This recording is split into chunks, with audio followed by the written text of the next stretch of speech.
Following former President Donald Trump's double-digit victory in the South Carolina GOP primary, Nikki Haley still vowing to stay in the race.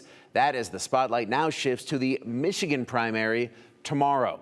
Comes as the former president is facing a backlash for saying his criminal indictments and his mugshot appeal to black voters. NBC's Garrett Haig has the latest.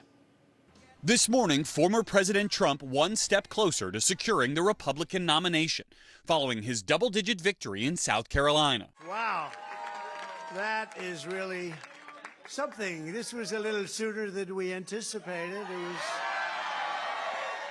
The former president defeated his one-time UN ambassador, Nikki Haley, in her home state, never mentioning Haley by name in his victory speech.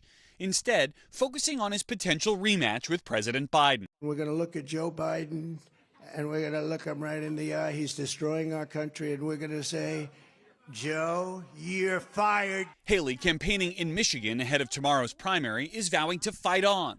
Her campaign claiming it raised $1 million since polls closed in South Carolina. Don't complain about what happens in a general election if you don't vote in this primary. On Saturday, explaining why she's staying in the race for the long haul.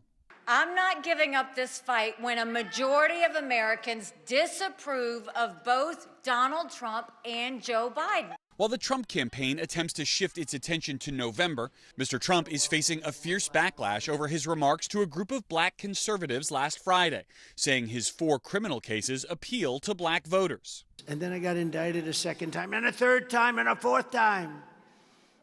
And a lot of people said that that's why the black people like me, because they have been hurt so badly and discriminated against.